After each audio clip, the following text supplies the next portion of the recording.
This news is presented by Yuvan Trading Company, डिडवी टिक्कर हमीरपुर। सभी प्रकार के पावर टूल्स, इंडस्ट्रियल टूल्स और आटा चक्की इत्यादि के लिए संपर्क करें। आज दिनांक 8 सितंबर 2021 को भारतीय किसान संघ जिला शिमला ने जिला स्तर पर एक दिवसीय धरना प्रदर्शन कालीबाड़ी मंदिर से जिलाधीश कार्यालय तक किया, जिसमें जिला के सभी खंडों के महिला व पुरुष कार्यकर्ताओं ने भाग लिया।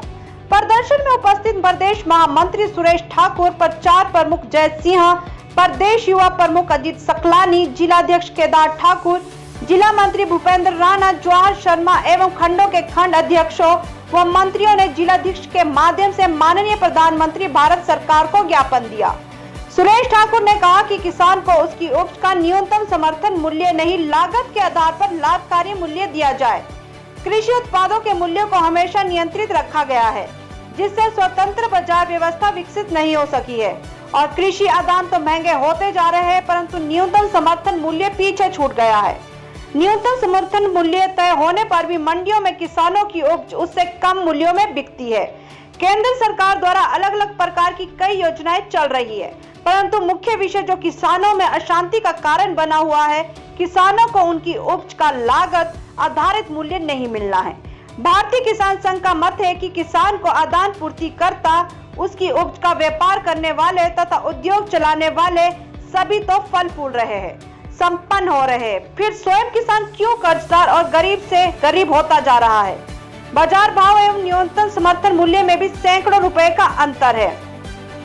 पूरे देश भर में चाहे वो फल, सब्जी और अनाज उत्पाद और दलहन फसलों का जो उत्पाद होता है, हमारा एमएसपी का प्रावधान है वो सिर्फ मुझे ज़्यादातर पंजाब और हरियाणा के अंदर है। आप उड़ीसा और पूर्वोत्तर क्षेत्र में जाइए, लेकिन वहाँ पर एमएसपी का कोई मतलब नहीं रहता है। लेकिन आज किसानों की जो लागत है, किसी भी चीज़ पर प्रोडक्शन आप करते हैं, किलो सब्जी आप गोभी पैदा करें, उस पर जो लागत निकालिए वो लागत लिखा, उस पर लाभकारी मूल्य मिलना चाहिए किसानों को, फिर तो किसान खेती करेगा। वो देश का एक अन्न भंडार भरता है किसान, उसको अन्नदाता कहा जाता है। लेकिन सबसे बुरी स्थिति है, अभी आप सेबों के बारे में पीछे देखें क्या स्थिति हुई, वो तो उसका लागत जो लगी है वो भी पैसा नहीं मिला, मंडी एकदम गिर गई है, तो हालत हो गई। बागवान बेचारे, उन्होंने तो बेचना है, वो कोई ऐसी चीज़ नहीं है, लोहा है या कोई धातु है जिसको रखकर हम उसको स्टोर कर सके, स्टोर नहीं कर सकते। वो तो तुरंत सब्जी और जो फ्रूट है उसको तो बेचना पड़ता है, किसान की मजबूरी है।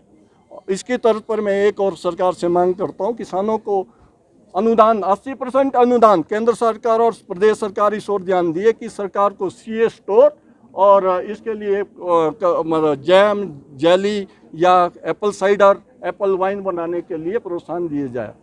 2 साल से आंदोलन के बारे में, विषय के बारे में मैं ज्यादा से बोल रहे, उन्होंने लागत पर आधारित लाभकारी मूल्य की बात नहीं की। आप ये देख लो, फिर सोशल मीडिया अखबार में ढूंढ के ले आओ। आप एमएसपी ये कानूनी जामा बनाते तो ये सरकार ये करता है। जो तीनों कानूनों को निरस्त करने की बात है, जो मैंने 4-5 विषय मैंने पहले भी बताए, कृषि न्यायालय के बारे में बताया, मैंने लागत पर आधारित लाभकारी मूल्य के बारे में बताया, और जो व्यापारी है उनका रजिस्ट्रेशन एक पोर्टल पर बनाने के लिए जो बात कही है, और कृषि न्यायालय के बारे में बताया कि आवश्यक वस्तु अधिनियम के तहत जो बड़ी बड़ी कंपनियां खरीद रही हो, किसानों से की परिभाषा से उनको हटाया जाए, किसानों की परिभाषा में उन्हें रखा जाए जो कृषि पर आधारित और जिनकी आजीविका कृषि पर आधारित है। ये हमारी मांग है भारतीय किसान संघ पिछले साल से, लेकिन मीडिया में ज़्यादा बात नहीं आई।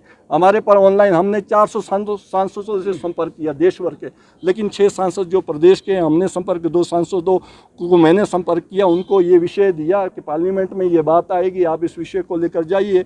जब ये विषय आएंगे तो किसानों को क्या चाहिए, गारंटी चाहिए, उसमें कानूनी गारंटी। कोई भी कंपनी, कोई भी व्यापारी अगर इससे कम खरीदे तो उस पर कानूनी कार्रवाई होनी चाहिए। ये विषय था। जिला कलेक्टर के माध्यम से प्रधानमंत्री, देश के माननीय प्रधानमंत्री, माननीय कृषि मंत्री को हम दे रहे हैं, और हिमाचल के विषय में भी माननीय मुख्यमंत्री को 2-3 विषय हमने हिमाचल के भी जो यहाँ के हैं, देश के एक तरह के विषय नहीं, यहाँ की टोपोग्राफी, यहाँ की जलवायु अलग है, इस विषय से अलग अलग विषय वो भी हेलो दोस्तों, नमस्कार। मेरा नाम रमेश शर्मा है और मैं जीवन उत्साह न्यूज का मुख्य संपादक हूं। पिछले 2 वर्षों में हिमाचल के अलग अलग जिलों में काम करते हुए हम इस चैनल को आगे बढ़ा रहे हैं। अगर आपने हम चैनल को सब्सक्राइब नहीं किया है तो आप प्लीज सब्सक्राइब कीजिए। मैं आपको विश्वास दिलाता हूं, आप निराश नहीं होंगे। भले आप 1 महीना इस चैनल को फॉलो करके देखिए, आपको मिलेंगे यहां जागरूकता से जुड़ी हुई वीडियो और आपके परिवार, आपके समाज से जुड़ी हुई वीडियो। सर्च कीजिए जीवन उत्साह न्यूज फेसबुक पे और यूट्यूब पे।